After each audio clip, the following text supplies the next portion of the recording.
Good news good news good news. ಇಡೀ ದೇಶದ ಎಲ್ಲ ರೈತರಿಗೆ ಕೇಂದ್ರ ಸರ್ಕಾರದಿಂದ ಮತ್ತೊಂದು ಗುಡ್ ನ್ಯೂಸ್. ಪ್ರತಿ ವರ್ಷದಂತೆ ಈ ವರ್ಷವೂ ಕೂಡ ಅಂದರೆ 2026 ಮತ್ತು 27ನೇ ಸಾಲಿನ ಬೆಳೆ ವಿಮೆ ಅರ್ಜಿಗಳು ಆರಂಭ. ರೈತರು ತಮ್ಮ ಬೆಳೆಗಳಿಗೆ ಇನ್ಶೂರೆನ್ಸ್ ಮಾಡಿಸಿ ಪ್ರತಿ ಬೆಳೆಗಳಿಗೂ ಕೂಡ ಹಾನಿಯ ಪರಿಹಾರದ ಹಣವನ್ನು ಪಡೆದುಕೊಳ್ತಿದ್ದಾರೆ.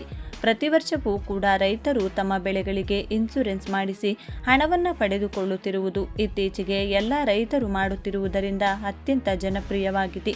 ಫಸಲ್ ಭೀಮಾ ಯೋಜನೆ ಮೂಲಕ ರೈತರು ತಮ್ಮ ಬೆಳೆಗಳಿಗೆ ಮುಂಗಾರು ಅವಧಿಯಲ್ಲಿ ಇನ್ಶೂರೆನ್ಸ್ ಮಾಡಿಸಿ ಬೆಳೆ ಹಾನಿಯ ನಷ್ಟದ ಪರಿಹಾರದ ಹಣವನ್ನು ಪ್ರತಿ ವರ್ಷವೂ ಕೂಡ ಪಡೆದುಕೊಳ್ತಿದ್ದಾರೆ.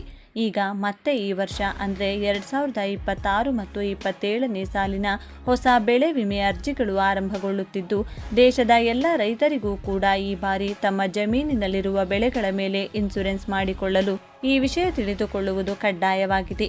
ಬನ್ನಿ, ನೀವು ಕೂಡ ರೈತರಾಗಿದ್ದರೆ ಹಾಗೂ ಈ ಹಿಂದೆ ನಿಮ್ಮ ಜಮೀನಿನಲ್ಲಿರುವ ಬೆಳೆಗಳಿಗೆ ಇನ್ಶೂರೆನ್ಸ್ ಮಾಡಿಸಿದ್ರೆ ಅದರ ಪರಿಹಾರದ ಹಣವನ್ನು ಕೂಡ ಈಗಾಗಲೇ ಪಡೆದುಕೊಂಡಿದ್ರೆ ಮತ್ತು ಇನ್ನೂ ಕೂಡ ಕೆಲವೊಂದು ಕಂತುಗಳ ಹಣ ಬರುವುದು ಬಾಕಿ ಉಳಿದುಕೊಂಡಿದ್ರೆ ತಪ್ಪದೆ ವಿಡಿಯೋಗೆ ಈಗಲೇ ಒಂದು ಲೈಕ್ ಮಾಡಿ ಹಾಗೂ ಈ 2026 ಮತ್ತು 27ನೇ ಸಾಲಿನ ಹೊಸ ಬೆಳೆ ವಿಮೆ ಯೋಜನೆಗೆ ಅರ್ಜಿ ಸಲ್ಲಿಸುವುದು ಹೇಗೆ, ಯಾವೆಲ್ಲ ದಾಖಲೆಗಳು ಬೇಕು, ಈ ಬಾರಿ ಆಗಿರುವ ಬದಲಾವಣೆ ಆದರೂ ಏನು, ರೈತರು ಅಗತ್ಯವಾಗಿ ತಿಳಿದುಕೊಳ್ಳಲೇಬೇಕಾದ ಮಾಹಿತಿಗಳು ಏನೇನು, ಎಲ್ಲ ಸಂಪೂರ್ಣ ಮಾಹಿತಿಯನ್ನು ತಿಳಿದುಕೊಳ್ಳಲು ವಿಡಿಯೋವನ್ನು ತಪ್ಪದೆ ಕೊನೆವರೆಗೂ ನೋಡಿ.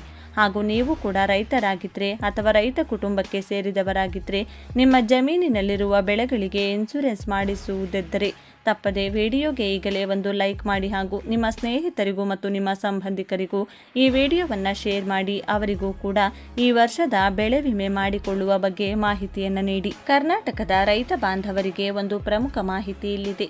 ಪ್ರಕೃತಿ ವಿಕೋಪಗಳಿಂದ ಉಂಟಾಗುವ ಬೆಳೆ ನಷ್ಟದ ಭೀತಿಯನ್ನು ಹೋಗಲಾಡಿಸಲು ರಾಜ್ಯದಲ್ಲಿ ಕರ್ನಾಟಕ ರೈತ ಸುರಕ್ಷಾ ಪ್ರಧಾನಮಂತ್ರಿ ಫಸಲ್ ಭೀಮಾ ಯೋಜನೆ ಅತ್ಯಂತ ಪರಿಣಾಮಕಾರಿಯಾಗಿ ಜಾರಿಯಲ್ಲಿದೆ. ಅಕಾಲಿಕ ಮಳೆ, ಬರ ಅಥವಾ ಕೀಟ ಬಾಧೆಯಿಂದ ರೈತರು ಸಂಕಷ್ಟಕ್ಕೆ ಸಿಲುಕಿದಾಗ ಅವರಿಗೆ ಆರ್ಥಿಕ ಆಸರೆ ನೀಡುವ ಉದ್ದೇಶದಿಂದ ಈ ವಿಮಾ ಸೌಲಭ್ಯವನ್ನು ಕಲ್ಪಿಸಲಾಗಿದೆ. ಬೆಳೆ ವಿಮೆಯ ಸೌಲಭ್ಯ ಪಡೆಯಲು ಇಚ್ಛಿಸುವ ರೈತರು ನಿಗದಿತ ಗಡುವಿನೊಳಗೆ ಅರ್ಜಿ ಸಲ್ಲಿಸುವುದು ಕಡ್ಡಾಯವಾಗಿದೆ. ಇದಕ್ಕಾಗಿ ರೈತರು ತಮ್ಮ ಹತ್ತಿರದ ರೈತ ಸಂಪರ್ಕ ಕೇಂದ್ರಗಳು ಅಥವಾ ಪ್ರಾಥಮಿಕ ಕೃಷಿ ಪತ್ತಿನ ಸಹಕಾರ ಸಂಘಗಳನ್ನು ಸಂಪರ್ಕಿಸಬಹುದು. ತಾಂತ್ರಿಕವಾಗಿ ಪರಿಣಿತಿಯುಳ್ಳವರು ಅಥವಾ ಸ್ವತಃ ಅರ್ಜಿ ಸಲ್ಲಿಸಲು ಬಯಸುವವರು ಸಂರಕ್ಷಣೆ ಪೋರ್ಟಲ್ ಮೂಲಕ ಆನ್ಲೈನ್ನಲ್ಲಿಯೂ ನೋಂದಣಿ ಮಾಡಿಕೊಳ್ಳಬಹುದಾಗಿದೆ.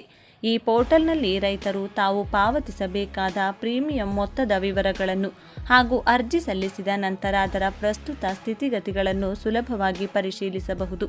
ರೈತರಿಗೆ ನೆರವಾಗಲು ಕೃಷಿ ಇಲಾಖೆಯು ವಿಶೇಷ ಸಹಾಯವಾಣಿಯನ್ನು ಸಹ ಆರಂಭಿಸಿದೆ.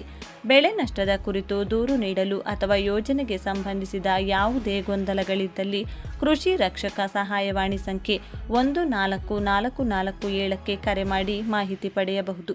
ಕೃಷಿ ಮತ್ತು ತೋಟಗಾರಿಕೆ ಇಲಾಖೆಗಳು ಈ ಯೋಜನೆಯ ಉಸ್ತುವಾರಿಯನ್ನು ವಹಿಸಿಕೊಂಡಿದ್ದು, ಹೆಚ್ಚಿನ ಅಧಿಕೃತ ಮಾಹಿತಿಗಾಗಿ ಇಲಾಖೆಯ ವೆಬ್ಸೈಟ್ಗೆ ಭೇಟಿ ನೀಡಲು ಕೋರಲಾಗಿದೆ.